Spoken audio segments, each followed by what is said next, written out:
दोस्तों, इतिहास के पन्नों में ऐसे कई बादशाह हुए हैं जिन्होंने अपनी तलवार के दम पर दुनिया जीती, लेकिन आज हम आपको एक ऐसे बादशाह की कहानी सुनाएंगे जिसने खुदा की मोहब्बत में अपना बना बनाया साम्राज्य और ताजो तख्त ठुकरा दिया, जिसे दुनिया की दौलत में नहीं बल्कि फकीरी की सादगी में सुकून मिला।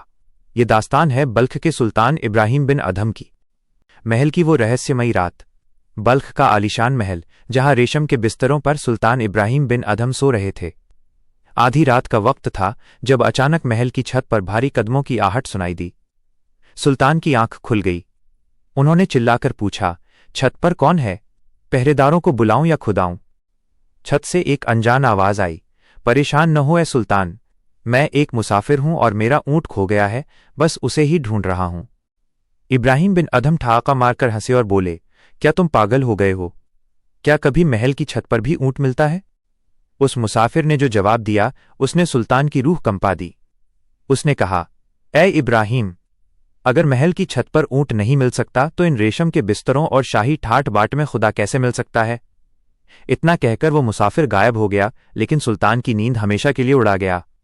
अगले दिन सुल्तान परेशान हाल अपने दरबार में बैठे थे। तभी एक फकीर जैसा दिखने वाला शख्स निडर होकर सीधा सुल्तान के तख्त की तरफ बढ़ने लगा। वजीरों ने उसे रोका, पर सुल्तान ने उसे पास आने का इशारा किया। फकीर ने पूछा, क्या मुझे इस मुसाफिर खाने में रहने की इजाजत मिलेगी? सुल्तान को गुस्सा आया, नादान, ये मेरा आलीशान महल है, कोई मुसाफिर खाना नहीं। फकीर ने शांति से पूछा, सुल्तान, आपसे पहले यहां कौन रहता था? सुल्तान, मेरे वालिद पिता। फकीर, और उनसे पहले? सुल्तान, मेरे दादा।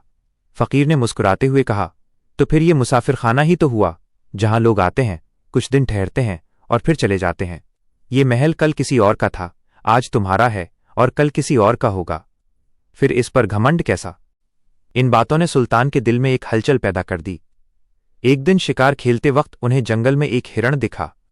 जैसे ही उन्होंने तीर चलाना चाहा, उन्हें एक गैबी आसमानी आवाज सुनाई दी, इब्राहिम, क्या तुम्हें इसी काम के लिए पैदा किया गया है? क्या यही तुम्हारा मकसद है? सुल्तान के हाथ से कमान छूट गई। उन्होंने उसी वक्त अपना शाही लिबास उतारा, एक चरवाहे से उसके फटे पुराने कपड़े बदले और अपनी सारी दौलत, महल और सल्तनत छोड़कर जंगल की तरफ निकल पड़े। सालों बाद किसी ने इब्राहिम बिन अधम को दरिया के किनारे देखा। वो अपने फटे हुए कपड़े की सिलाई कर रहे थे। एक वजीर जो उन्हें ढूंढने निकला था, उसने तंज कसते हुए कहा, हुजूर, आपने अपनी बादशाहत खोकर क्या पाया? इब्राहिम बिन अधम ने अपनी सुई दरिया में फेंक दी और मछलियों को इशारा किया। देखते ही देखते हजारों मछलियां सोने की सुइयां मुंह में दबाकर बाहर आ गईं।